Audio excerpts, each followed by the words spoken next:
Hello, EduMagicians. Welcome to the EduMagic podcast with your host, Dr. Sam Fessich. Dr. Sam is a professor of education, author of EduMagic, and a pumpkin spice latte fan. This podcast is designed for pre-service teachers. Remember, friends, teaching doesn't begin at graduation, but during that first class at 8 a.m. Let's get this party started. I'm Donnie Piercy, host of the Partial Credit Podcast, a part of the Education Podcast Network, just like the show you're listening to now. Shows on the network are individually owned and opinions expressed may not reflect others. Find other interesting education podcasts at edupodcastnetwork.com. Hello, friends, and welcome back to another episode of the EduMagic podcast. My name is Dr. Sam Fessich, and today I'm joined with me, Dr. Lauren. You might know her from Twitter. She's at think_dyslexia, and I heard her on Dr. Will, shout out Dr. Will, podcast, The Edupreneur. And when I heard Dr. Lauren sharing about her passion for students with dyslexia and how to support them in the classroom, I was like, you know what? I have to contact her like yesterday and get her on the show. Dr. Lauren, welcome. Yes. Thank you so much for having me. I'm very excited to have this discussion with you. Awesome. And I am so excited to have you on the show. Your expertise and your passion, I know, is just going to shine right through the mic here. So before we jump into all about dyslexia today, I'd love for you to start off with your teaching story. I think hearing other people's teaching stories for our future teachers listening today is really impactful, because we can look at somebody where they are now in their career and think, oh, how did they even get there? So I would love for you to share what brought you into education and what keeps you staying in the field. That's an excellent question to start. I love context. So for all of you listening out there, I have been a special educator for about 10 years, going on my 11th year in the fall, which I cannot believe. Time flies. But I will say that I started my career, I feel now I'm realizing, in a non-traditional sense. So I was a psychology major undergrad, and I knew I wanted to pursue my education, but I didn't know what in. So I decided, you know what? I love kids. I love, education seems like a cool place to kind of start. So I embarked on my master's journey. And so I was elementary education. In my first year in my master's program was elementary education, which was great, but I didn't feel like I was ready to plunge into the field, because it was just a lot for, especially all of you elementary educators out there. You know that it's no joke. You're planning for social studies, science, math, it was a lot. So my grad program, I did my undergrad and grad work at Syracuse University. They kind of did like a twofer. They were like, hey, why don't we tack on an extra 20 credits for special ed masters, and you can leave in 2 years with 2 degrees. And I was like, why not? So who knows where this will take me? Now look, 10 years later. But I will say that anyone who knows upstate New York, it's like a tundra. It's freezing. And I decided I didn't care where I landed my first job. I just knew I wanted to go somewhere warm. And so I ended up starting my career at a private dyslexic school in the suburbs of Atlanta, Georgia. And I didn't know what I was getting myself into. And I don't mean that in a bad way. I mean it in an amazing way, because I started off with the gold star standard. I walked into this private school with the head of school just trusting my ability and my intuition and my degrees of, hey, I think you've got this, and we're going to train you to learn how to understand what dyslexia is. You're going to be training with an Orton Gillingham fellow, which at that time I was like, I have no idea what this means. I don't know who this person is. Is she like the literacy gods? Like, what is this? And it was such an eye-opening experience. And so I worked in this private school for 3 years. I taught 4th grade. And I had about 12, depending on the year, 12 to 15 kids in my class. And there was always what they called was an associate teacher. And it was great, because I focused on what I love, which is reading and writing. I love literacy. So I did code groups, and I practiced. I was going through my practicum through the academy.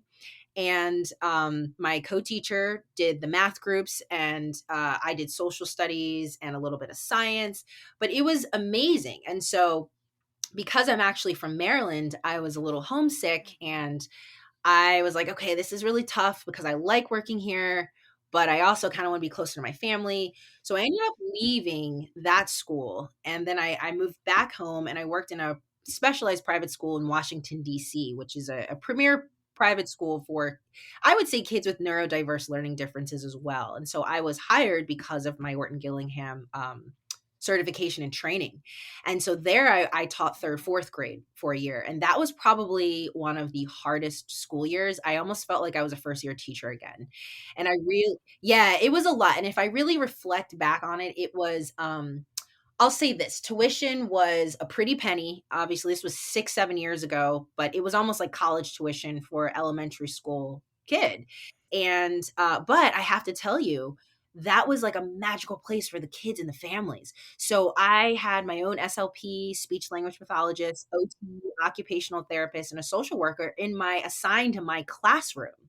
And then I also had an associate teacher who helped with the code groups. And then I also had a student teacher who was at American University that I was supposed to be mentoring while I was trying to get my feet wet with figuring out my job at this school. So it was a lot, but I will say that I learned a lot about more about the multisensory approach. I actually walked away with at both schools taking away different kind of multisensory curriculum, different ways to engage learners. And it was great. And honestly, if I hadn't worked there, it would not have taken me to my through my doctorate program, because that was actually the start of my question. If I hadn't worked at that specific school, I don't think I would have been able to create the kind of question I wanted to research when I was going through my doctorate. So anyway, let me summarize this because I could talk about the last 10 years forever. But I left that school after a year because I really wanted to kind of see what public school was all about. What was the hype? So I went, I ended up actually teaching in the school district where I grew up. And I was very nervous about where I would be placed because I had only taught elementary school. And I landed my first job in a middle school. And I was like, I don't know if I can deal with this. But I ended up loving it. So I co-taught seventh grade English language arts, math, and a math support class for a year. And then I moved up with my caseload because I had such an intimate relationship with the students and the family that I ended up co-teaching eighth grade English language arts, math support, and a resource math for 3 years after that. So I was in public school for about 4 years. And I worked on my doctorate during that time and got married and had a family and all that good stuff.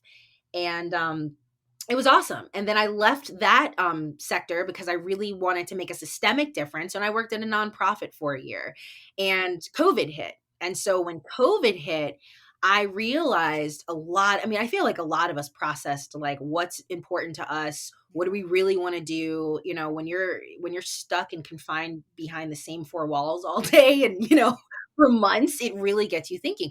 And so I realized that I loved being in a school. I missed being in a school. I was going to a building and I was a guest in different schools. So when I worked at the nonprofit, the mission was inclusive education, which I was all for, but it was just a different vibe. I mean, you were a guest at meetings in various schools, and it allowed for you to meet and create relationships with folks that you don't work with every day. But I realized that I kind of liked that consistency of knowing the teachers I work with, knowing the parents I work with. So that was like a turning point where I said, you know what? I really think I need to get back into the schools.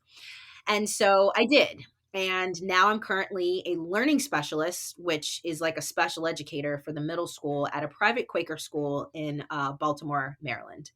And that's kind of bringing me to where I am now. And I tutor still. I use my Orton Gillingham certification to tutor students who are struggling readers and who are dyslexic. And obviously I run my Think Dyslexia page and, all that social media business. So that's a little bit about me. Isn't that funny how our journey we think is gonna start off in one way, and it zigs and it zags, and where you are today. It's amazing. Thank you so much for sharing that. So you're doing lots of dropping of names, of different curriculum, different teaching styles, different methods when it comes to teaching students with dyslexia. Let's start with basics here. What is Yeah, dyslexia? so I think the most simplistic way to explain to folks is it's a neurological brain-based learning difference or disability. And I use both terms because I want to be it's very similar to asking someone their pronouns. And it's very similar to asking someone if they prefer to use person first versus disability first. And, it's a really sensitive area where some folks will say, no, my dyslexia is a disability. And some people say, no, my dyslexia is a learning difference or it's my superpower. So I just want to put it out there for anyone who's listening. If you're like, wait a second, that is a disability. No, however you're comfortable with defining it. But what we need to take away is it's a brain based, it's a neurological difference within your brain. It's how your brain's wired. And it's not what we need to debunk, which I'm sure that we'll talk about that too, but it's not about a child or an adult being lazy at all. Actually, dyslexics work really hard because more than often teachers are teaching whether they realize it or not in that traditional sense. And it's mind-boggling to me how I learned how to read. Like I really think how were we teaching kids how to read when dyslexia is 1 in 5 in your class? I mean, it's one of the most common learning disabilities out there. So it is a neurological brain-based learning difference. You can get that definition more in depth on the International Dyslexia Association page. You can also go to the Orton Gillingham Academy website, and they have a definition as well.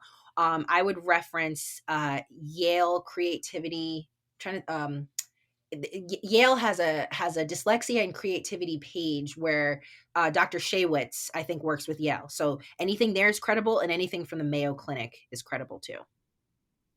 I'll put those links in our show notes. Thank you. Lauren, you share about disability first versus person first language.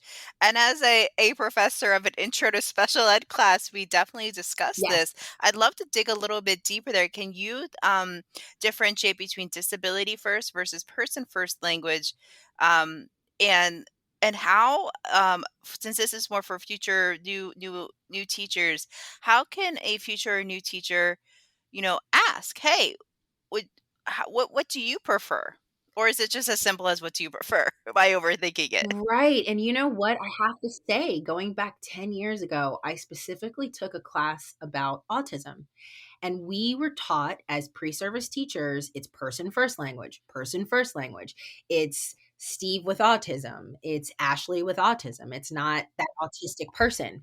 Now Mhm. you fast forward 10 years later, and it really depends on the community. It depends on the person. I have found that some folks get really angry and there's no conversation prior to.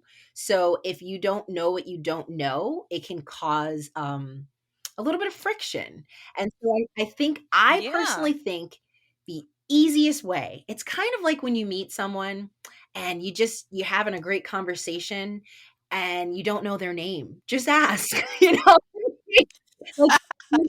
You know, I'm raising my hand. yeah, That has so happened to me. Like, you're "Wait a not minute, gonna what's your name offend them, but again?" there is that you know what I also think? It's that social awkwardness of that expiration date of like, "Oh, I've been talking to this person for 20 minutes and I never got their name, but now I can't ask because then I'm gonna look stupid." And it's like, "No, ask." So it's Yeah. much easier, Yes. I think, to just say, and also it depends on the student. So I have found in my experience, some parents are not comfortable with the label, so they haven't talked to their child about the label. So if a teacher's saying, what do you prefer? They might look at you like a deer in headlights, like, I don't know what you're talking about. I'm offended you'd even ask me that. So it Mhm. is it can be a little sensitive, but I think if you're an adult or if you're a teenager, I'm sure by that point you know you're dyslexic. I'm sure by that point you might know if you're Mhm. autistic. So I think that's when it's okay to be like, hey, do you prefer a person first or do you prefer disability first? So I think it really Right. depends. I like how you brought up the age factor. I think that has a lot to do with it as well, because younger students, they might not be able to, have the ability to understand what the difference Right. is just yet. You know. All right, so heading back to dyslexia, we're looping back around, friends. I promise. So we already got kind of got into this a little bit, but what is a common myth when you're working with educators when it comes to dyslexia? And let's work right now to dispel that myth. We talked about one about, oh, students are lazy. They're just not putting in any effort. They're not motivated. Okay, well, we know that's a myth. So let's dig a little bit deeper into that one.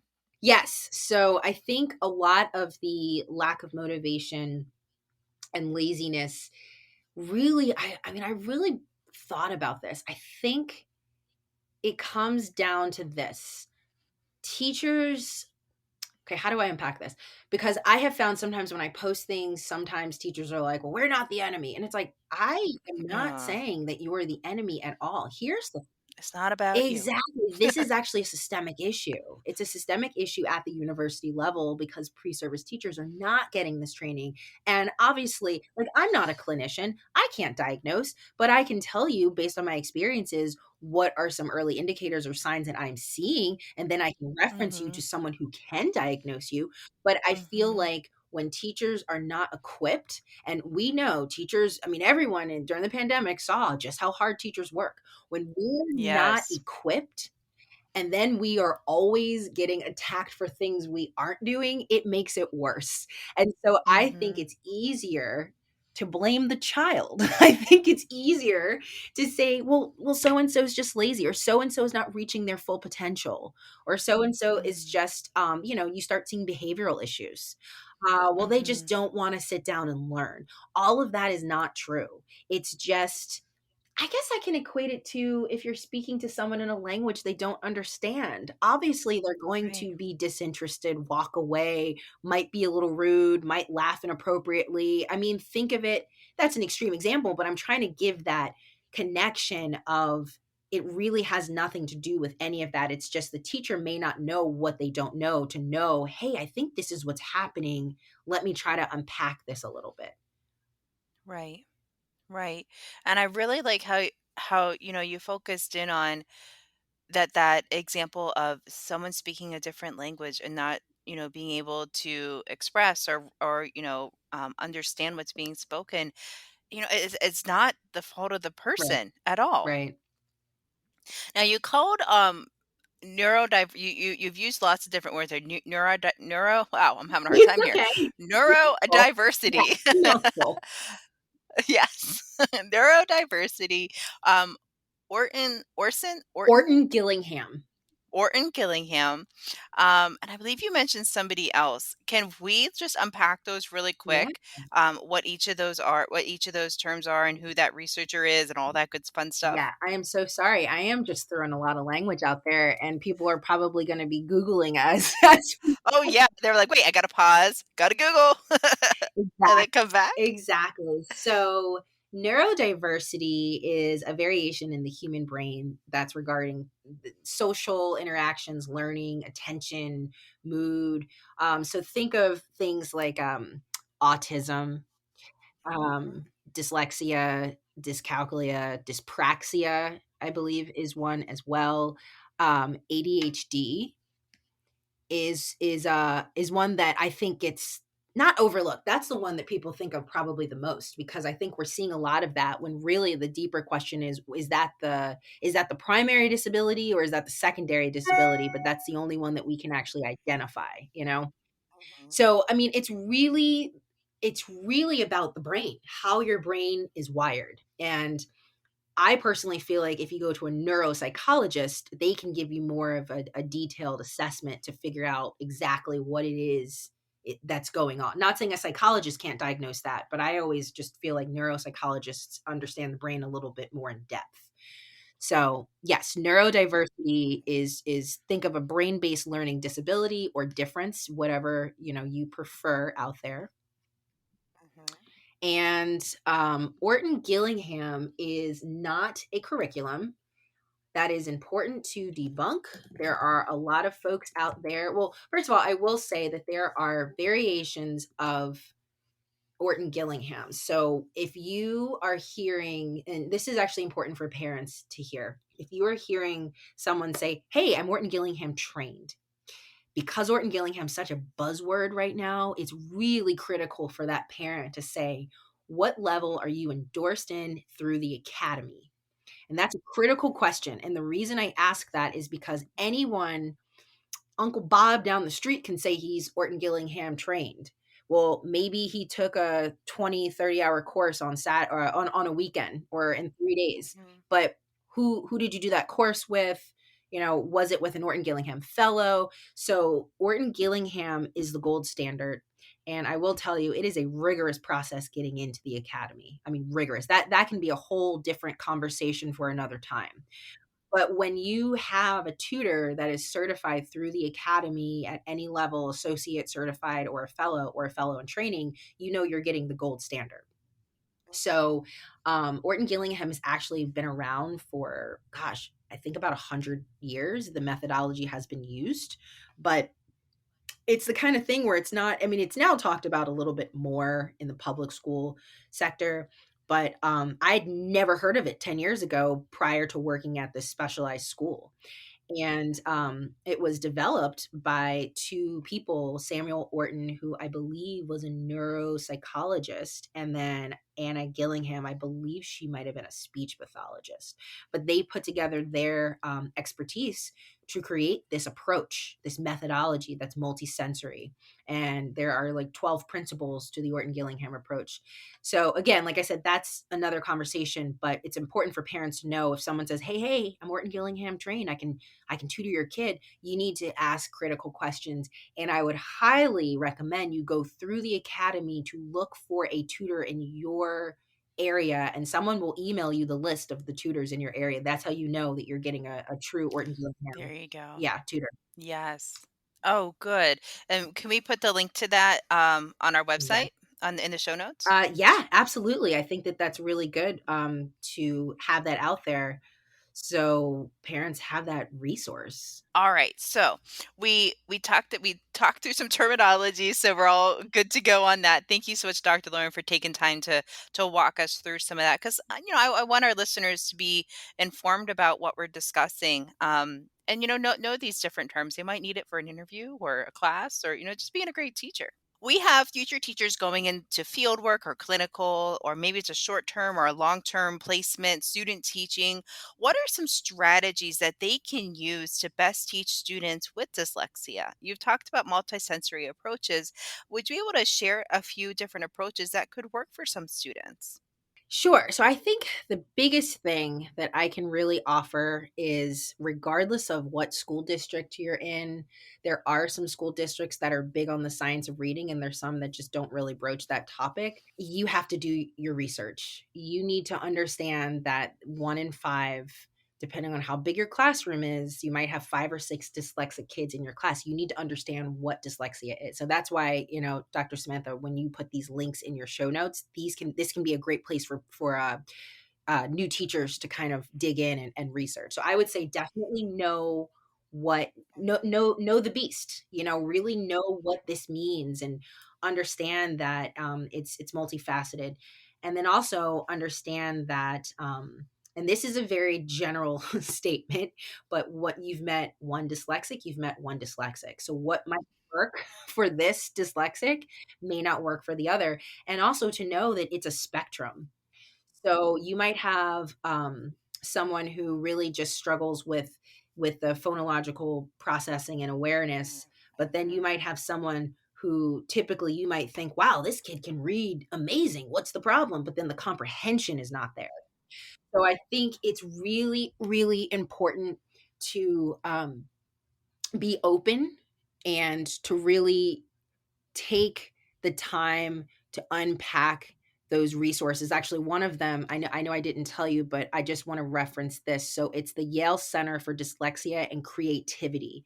So this is a really good source because Dr. Shaywitz and Dr. Shaywitz, their husband and wife, they are really big in the research in this field. And so they offer a lot of, if you're a research nerd, that's a great place, a good reference. But I mean, if yeah, but I mean, in terms of like the classroom resources, I would definitely say anything hands-on, anything. Think of kinesthetic, auditory, visual. I mean, make sure if you're teaching the little kids, you got to give them brain breaks. You have to almost, I don't want to say trick them, but I'm going to say like trick them into thinking that they're taking a break, but they might still be doing the lesson, but it's active and it's moving. And also really listen, because there are some kids that know what works for them. Listen to them. If they say, my hand is hurting right now and I can't do this, but you give them an option to do something else that's multisensory, give them those choices. And I think the older guys, you really want to protect their ego. You really want, and depending on where they are, I mean, this is a wide range answer, but if they're 15 and they are reading CBC words, meaning cat and dog, well, clearly they're having some self-esteem issues with their peers, and you need to kind of figure out where they are in the context of engaging with their peers socially. Are they always in the front office? Things that, I mean, it's there. It really depends on the case. It really depends on the student. It really depends on the situation, and if they've been diagnosed, if they are diagnosed, and maybe this approach works, maybe this one doesn't. And also just kind of knowing your special education resources. So if you feel like you're doing everything you possibly can and you're communicating with this family and it's still not working, perhaps maybe there's another underlying disability that is, a comorbid disability. Maybe there is auditory processing happening as well, or maybe there is attention deficit disorder. Maybe there's anxiety that's prohibiting, that learning to actually happen. So I know I threw a lot out there. Now, when I introduce dyslexia and talk about dyslexia to my future teachers, something that always comes up, and we kind of should have talked about this back when we were talking about the myths, are the mixed up letters. Can we talk about that for a minute? Like seeing letters move around a page or something like that. And I think you shared about this in Dr. Will's episode as well. Could you discuss that a little bit more? Yeah, so it's really interesting to actually process that, because through my own research, I do feel that some of that could be a myth, but as I'm talking to more folks in the field, and I mean actual dyslexics, I think there might be some truth to it, but I'm not quite sure exactly what. So in my in my research, I found there are actually different types of dyslexia. And there's phonological dyslexia, which that apparently 75% of people have this, and that's more of the breaking down of the individual sounds and hearing them, and knowing how to move those sounds and what they, corresponding them with the letters and sound correlation. And then there's surface dyslexia, which is the ability to read words with regular or predictable graphemed phonemes. So, think of words like science.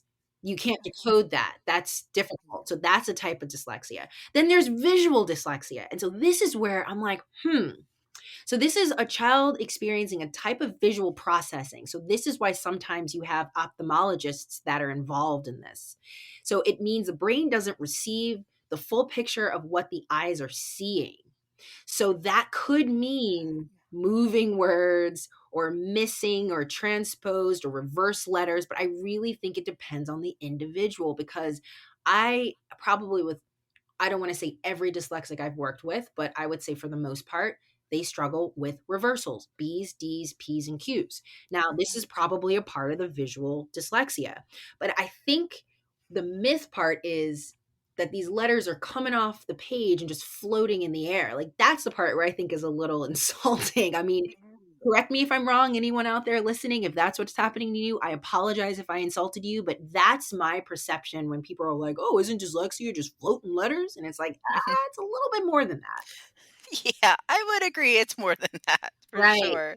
Right. So I just wanted to touch on that, because there is a type called visual dyslexia, and it has to do Mhm. with your brain not processing, either seeing that full letter, or maybe it is moving, or maybe it's reversed letters, or maybe it's all of it. And that makes it even more challenging to read. Oh, wow. That was really insightful. Thank you so much, Dr. Lauren. That was Yeah, great. absolutely. So when I'm hearing you say a couple of those different types of dyslexia, the phonological awareness and things like that, I can't help but think of the technology tools that are out Yeah. there on the market to help support students, especially during COVID, online, hybrid, or traditional learning spaces to get access to their content and be able to express themselves in ways that fit their strengths and support their needs. So, are there any technology tools out there that can help support our students with dyslexia when it comes to comprehension or just, hearing the words being read aloud, anything like that? Yeah, definitely. So that is such a great question, and it came at the right time given the pandemic and everything being virtual. So I will say that if you all go to my YouTube channel, Think Dyslexia Network, I have several tech interviews, and so one that I really want to point you to is Spell Aid. So I'm not sure if you all have heard of Spell Aid before, but it is gosh, how do I describe it? It's not a dictionary because a dictionary, if you don't know how to spell a word, then you're kind of lost. You don't really know where to go, And so this is more of an app that, let's say you're spelling science, and obviously that's not a phonetic word, but you're putting certain letters that you think it might be, and somehow the founder and creator, Michael Shepard, he's amazing, he has set up a way that it can pull up different options of what you're looking for. And so there's Spell Aid regular that anyone can use. There's Spell Aid Kids, and there's Spell Aid Medical, which I thought was really fascinating for those folks out there who are in medical school and those big science words, and you're dyslexic and you're like, I have no idea how to spell this word. So that's a really awesome app. He also is he wrote a book called Dragon Professional, and I believe he created Vox Aid, which is like a speech to text, but it's a little bit more advanced than that because it picks up on your nuances. It picks up on the way that you speak and knowing how to use punctuation and so on and so forth. And so what I love about that is because what I've found in teaching dyslexic, but also hearing how adult dyslexics function in their daily life with written communication, a lot of it is speech to text. And so it's really helpful to know that you can pull up, let's say if you're using Google Classroom, there's a little Google speech to text. If you're on a PC, you can use Dragon and so on and so forth. So that is really cool. And there are also some really great apps out there. I mean, Spell Aid is an app. I think they're putting it on Android. I know it's on iPad and iPhone. Yes, yes. Thank you, thank you. Um, and I'm trying to think of a few others. I know it's not uncommon for a dyslexic to have ADHD, so I know there's some apps out there to help with organization in terms of to-do lists. I know one app is called Do, and that is geared more for the executive functioning piece, to outline what needs to be done, and they keep I think you can have it set where it keeps dinging until you actually complete that assignment, which is super helpful. So there are tons of apps. There's tons of apps, but I mean, like, I really implore everyone to go listen to the Spell Aid interview because when I found Spell Aid, I was like, wow, this is amazing. And he specifically works with neurodiverse students. He's from London, and this has been his life work to just kind of help neurodiverse learners, especially dyslexics, to find ways where they can feel successful. And at the university level, that's really where he teaches. But obviously, this can work for high schoolers, middle schoolers, and elementary age students. Perfect. And I've one I wanted to shout out. Microsoft's Immersive Reader does a beautiful job of the text to speech and the highlighting, Oh, the line focusing on one line or three lines at a time. oh, that's awesome. Yeah, there's translation options, there's spacing, so to like increase that line spacing or increase spacing between characters, words, and lines of text, which is pretty cool. Wow. And then OneNote for organization. I am a checklist person. I love checking it off. So OneNote, does beautiful for that. And then they also have like page templates for note taking because I know whenever I was in school, I was one of those students that tried to write down everything the teacher or the professor said. Yes, these templates make it so much easier to think about what are the important things. And then there's even like a little spot for reflection, like after the class. What are 3 important things I need to take away from this lesson or this lecture, which what I find really helpful, when it's time to think through your notes. Yeah, so those are 2 that I wanted to shout out. But oh my gosh, Dr. Lauren, this has been a fantastic interview. Definitely. My pleasure. So how can my listeners connect with you? I would say my first place where I can respond the quickest is probably Instagram. Yes, so you can find me on Instagram, think Dyslexia, and then as Dr. Sam had said, I'm on Twitter, think_dyslexia, and I have a website, my YouTube channel, but I would say Instagram is probably the fastest way you'll get to me. Perfect. And I'll put links to your Twitter, your Instagram, your Twitter, your YouTube, and your blog as well for people to Thank you. connect with you and learn more about your awesome work. Thank you so much, Dr. Lauren. Thank you, and have a good one.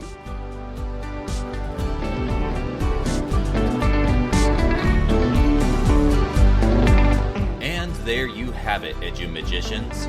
If you enjoyed this episode, please subscribe and share it with your friends. For more EduMagic, check out sfessage.com and follow Dr. Sam on Twitter and Instagram @sfessage. Until next time, you have the EduMagic within you.